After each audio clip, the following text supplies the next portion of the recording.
Hello students, I am Pankaj Tiwari from Lakshmi Prasad Memorial Public School, Gola Bazar, Gorakhpur, and I am your subject teacher of Information Technology class 9th. Students, in my previous video, we have discussed about entrepreneurship, enterprise, and entrepreneur. Now, in this video, we will discuss about some quality and role of entrepreneurs. First of all, we will going to discuss about the qualities of a successful entrepreneurs.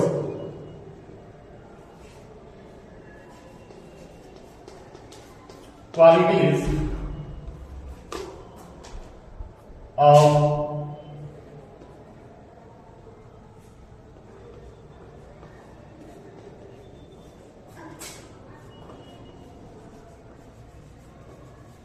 entrepreneurs.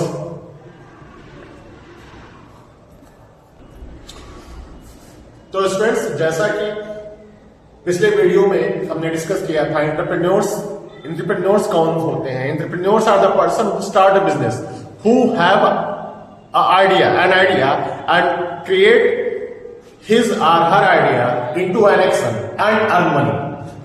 So it is not as easy job for everyone to become an entrepreneur. So if you are a successful, you want to become a successful entrepreneur, you must have following quality. आपके अंदर ये quality होनी चाहिए, तभी आप आने वाले time में एक सक्सेसफुल एंटरप्रेन्योर हो सकते हैं. और एक जो मजे की बात आपको जान के हैरानी होगी कि तकरीबन 80% स्टूडेंट्स कभी न कभी वो ये सोचते हैं कि हम खुद का अपना एक बिजनेस करेंगे, यानी they want to become an entrepreneurs in their life. So first of all let us see what are the some important quality of an entrepreneurs. First, patience.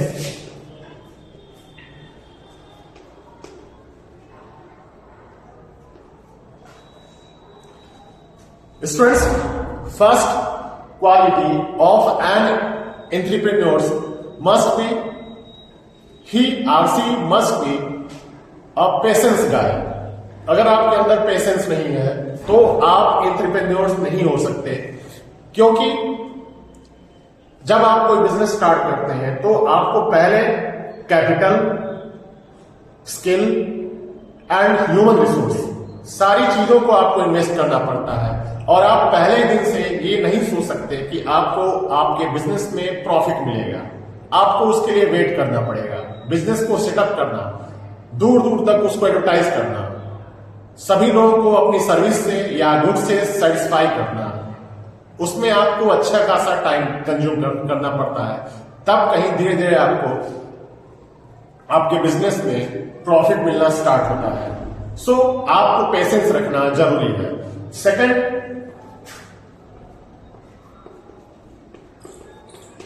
ability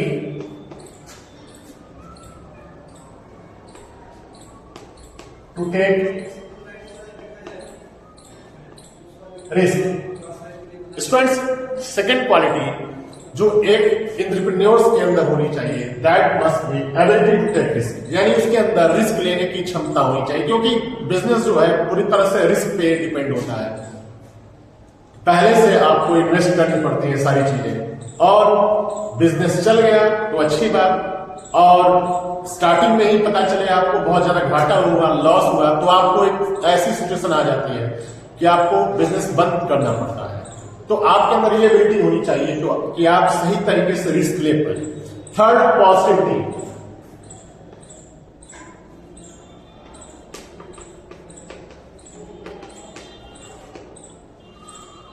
students, an entrepreneur should be able to stay positive.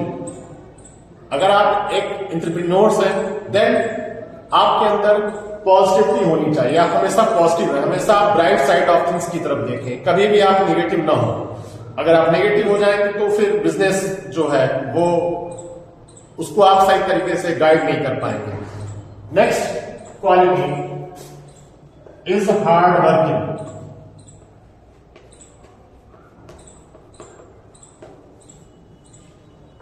Students, जो next quality एक entrepreneurs के अंदर होनी चाहिए वो क्या होनी चाहिए? Hard working. ये एक एंटरप्रेन्योर के अंदर नहीं बल्कि हर किसी के अंदर, आप जॉब में हैं, आप स्टूडेंट हैं या आप खुद का कोई बिजनेस करते हैं, यानी अगर आप हार्ड वर्कर नहीं है तो फिर किसी भी फील्ड में आप सक्सेसफुल नहीं हो सकते। तो ये तो एक बहुत ही कॉमन क्वालिटी होनी चाहिए हर किसी के अंदर।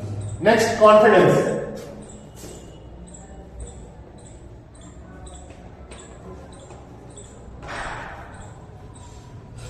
स्टूडेंट्स, कॉन्फिडेंस आपको बताया गया था कि कॉन्फिडेंस क्या होता है। Confidence is the trust on your own ability. अगर आपको अपनी एबिलिटी पे ट्रस्ट है तो उसको कॉन्फिडेंस कहा जाता है। तो अगर आपको कॉन्फिडेंस रहेगा तो आप अपने बिजनेस को सही तरीके से गाइड कर पाएंगे, उसको आप ऊंचाइयों पे ले जा पाएंगे।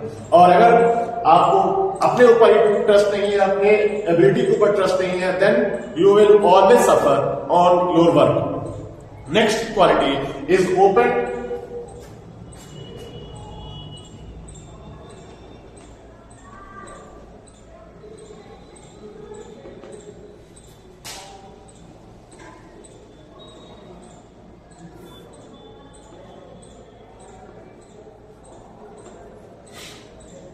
Open to trial and error, यानी कभी भी आप बिजनेस करें तो जो भी प्रॉब्लम्स आपको अपने बिजनेस में फेस करनी पड़े उसको लेकर के आप ट्रायल एंड एरर पॉलिसी को आप हमेशा अडॉप्ट करें। मतलब आप ट्राई करिए कि कैसे आप किसी प्रॉब्लम को कई तरीके से सॉल्व कर सकते हैं और उसको दूर करने की कोशिश करिए, उससे आप लर्न करिए। Next, creativity and innovation.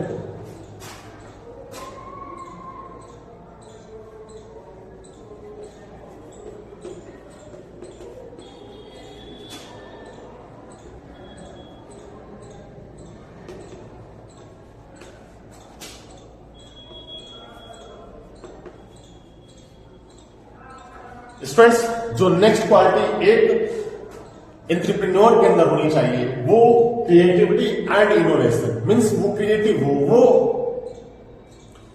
कैसे आप कस्टमर को अपनी तरफ अट्रैक्ट कर सकते हैं। क्योंकि अगर आप कोई बिजनेस कर रहे हैं, सपोज दैट आपकी एक रेडीमेड गारमेंट की दुकान है तो या शॉप है, तो उस मार्केट में सिर्फ वही एक शॉप नहीं होगी, तो आपको उस टाइम क्रिएटिव होना होगा कि कैसे आप कस्टमर को अपनी तरफ अट्रैक्ट करेंगे। नए नए ऑफर आपको देने पड़ेंगे, डिस्काउंट देना पड़ेगा, that is creativity. Innovation means जो भी मार्केट की डिमांड है प्रेजेंट में उसको आप फुलफिल करें। कस्टमर जो चाहते हैं वो सारी फैसिलिटी या वो सारे प्रोडक्ट आप उनको प्रोवाइड करें। फिर अगर कोई नया बदलाव आता है तो उस बदलाव के लिए आप पहले से तैयार रहें, आप भी अपने बिजनेस को उस हिसाब से बदल पाए, that is innovation.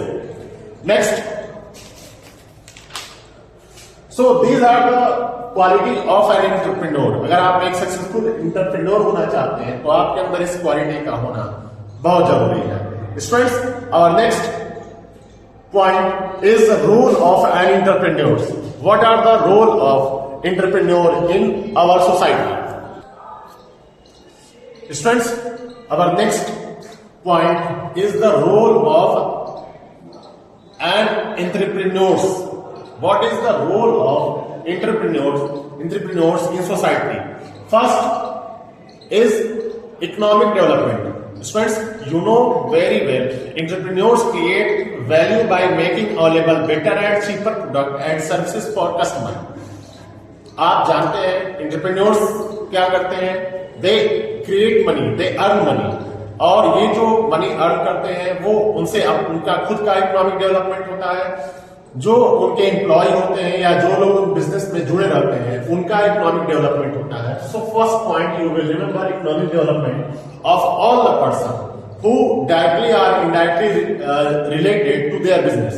Second, create jobs. Students, entrepreneur create job, you know very well. Suppose that आपके यहाँ कोई हॉस्पिटल खुला है तो वहां पे डॉक्टर, नर्स, सफाई कर्मी यानी सभी लोगों की जरूरत होती है, यानी वहां पे बहुत सारे जॉब अपॉर्चुनिटी क्रिएट होती है और सभी लोगों को या जो लोग इच्छुक होते हैं वो वहां पे जॉब के लिए अप्लाई करते हैं और उनको जॉब मिल जाती है। तो क्या होता है, वो एक तरह से क्या है, सोसाइटी की सेवा है। सो दे क्रिएट जॉब्स, यानी दे serve society by creating jobs as well.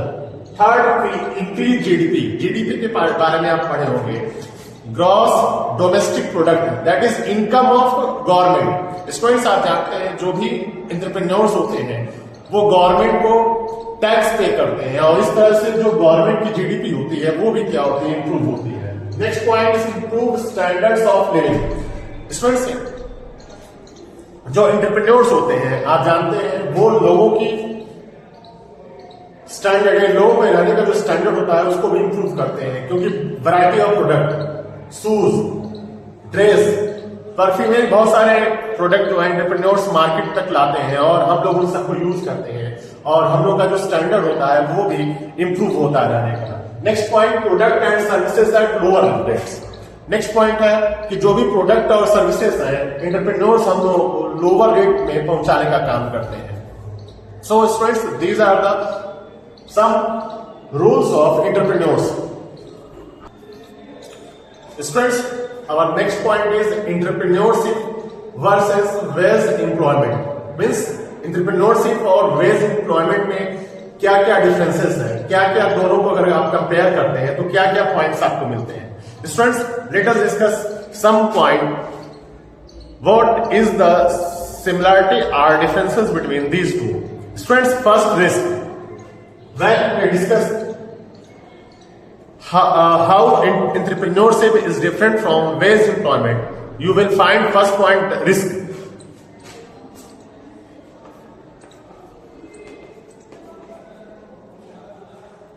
अगर आप एक एम्प्लॉय हैं, अगर आप कहीं जॉब करते हैं, then you will known as wage employ, और अगर आपका कोई सेल्फ स्टार्टअप है then you will called entrepreneurship. तो दोनों में पहला जो डिफरेंस है वो क्या है, रिस्क।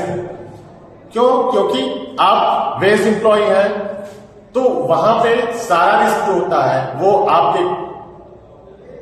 आपका जो एम्प्लॉयर होता है उसका होता है। आपको केवल 6 घंटे 8 घंटे या 9 घंटे की जॉब करनी है और फिर आप घर आ जाते हैं। लेकिन जो एम्प्लॉयर है जिसने आपको जॉब दिया है उसकी सारी रिस्पॉन्सिबिलिटी होती है, वो वहां पे सारी चीजों को उसको मैनेज करना है, आपकी सैलरी प्लस अपनी सैलरी और बाकी सभी लोगों की सैलरी उसको क्या करनी होती है, अर्न करनी होती है। So he are see consume more risk than you. Second difference is control.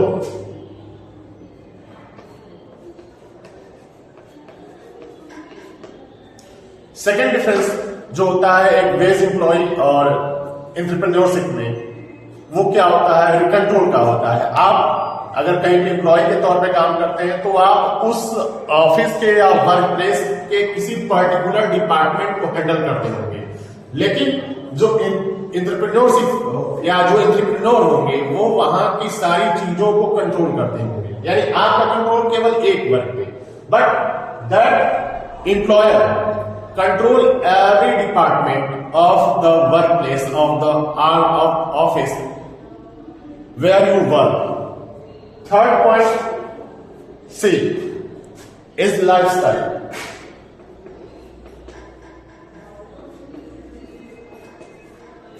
Students, third difference दोनों में एंटरप्रेन्योर एंड वेज एम्प्लॉयर में क्या, एम्प्लॉयमेंट में क्या होता है, दोनों की लाइफस्टाइल। अगर आप कहीं वर्कर हैं तो आपको की एक टाइमिंग फिक्स होगी कि हाँ आपको 8 बजे आना है या 9 बजे आना है, 10 बजे आना है और इस टाइम तक शाम को 6 बजे तक 8 बजे तक आपको रुकना है। तो आपको उस टाइम पे पहुंचना है वहां पे। अगर आप नहीं करते हैं तो फिर आपकी जॉब के ऊपर काले बादल जो होते हैं संकट के वो मंडराने लगते हैं। लेकिन जो एंटरप्रेन्योर होंगे वो उनका अपना टाइम होगा, वो चाहे किसी दिन आए चाहे किसी दिन न आए, वो उनकी रिस्पॉन्सिबिलिटी है। ठीक है, आप आएंगे तो उनको सैल्यूट करेंगे लेकिन वो आपको सैल्यूट नहीं करेंगे। So there are difference between lifestyle of a wage employer and entrepreneur as well, you will find. Next, earning.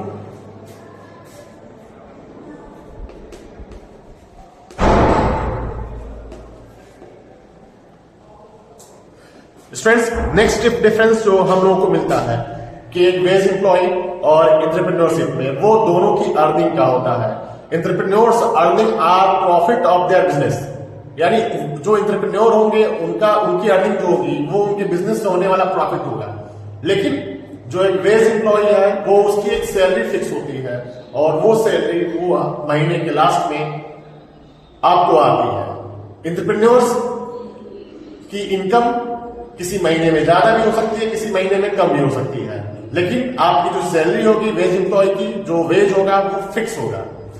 Next point is work life balance.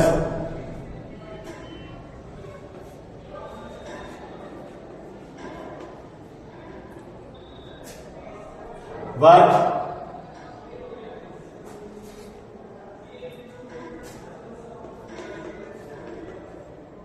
Life balance. Students, next point is next difference between an entrepreneur and a wage employee is work life balance। यानी जो एक entrepreneur होंगे वो अपनी life को उतने अच्छे तरीके से बैलेंस नहीं कर पाते होंगे, वर्क को, अपनी पर्सनल लाइफ को, सोशल लाइफ को और वर्क को। क्यों? क्योंकि उनको अपने बिजनेस के बारे में ज्यादा सोचना पड़ता है, उनके पास रिस्क ज्यादा होता है, उनके ऊपर रिस्पॉन्सिबिलिटी ज्यादा होती है। बल्कि जबकि जो वेज एम्प्लॉय होते हैं उनका एक टाइम होता है कि हाँ इस टाइम पे हमको आना है और इस टाइम पे हमको अपना आज का काम फिनिश करके निकल लेना है। लेकिन जो एंटरप्रेन्योर होंगे उनको सारी चीजों को मैनेज करना पड़ता है, यानी सुबह बिजनेस स्टार्ट होने से लेकर के रात को लेट नाइट तक भी उनको हर दिन काम करना पड़ सकता है। लेकिन जो वेज एम्प्लॉय होंगे उनकी एक बताया थी जैसे थोड़ी देर पहले की उनकी एक फिक्स टाइमिंग होती है और उस फिक्स टाइमिंग के बाद वो अपने घर पे निकल जाते हैं, बाकी टाइम सोसाइटी को देते हैं या अपनी फैमिली को देते हैं। जबकि एंटरप्रेन्योर्स के पास उतना टाइम नहीं होता है। आपने देखा होगा कि जो बड़े बड़े एंटरप्रेन्योर होते हैं उनको लोग इनवाइट करते हैं कि हमारे यहाँ आइए, हमारे बिजनेस का उद्घाटन आपको करना है, इनागुरेशन करना है। तो अगर वो खाली रहते हैं तो पहुंचते हैं और वो भी बहुत देर के लिए नहीं जा पाते हैं, कुछ समय के लिए जाएंगे और उसके बाद वो फिर अपने काम में वापस आ जाते हैं। तो ये आपको डिफरेंस एंटरप्रेन्योर और वेज एम्प्लॉय में देखने को मिलता है। So students, that's it from my today's video. In my next video, we will discuss more about entrepreneurship. Until then, have a great day.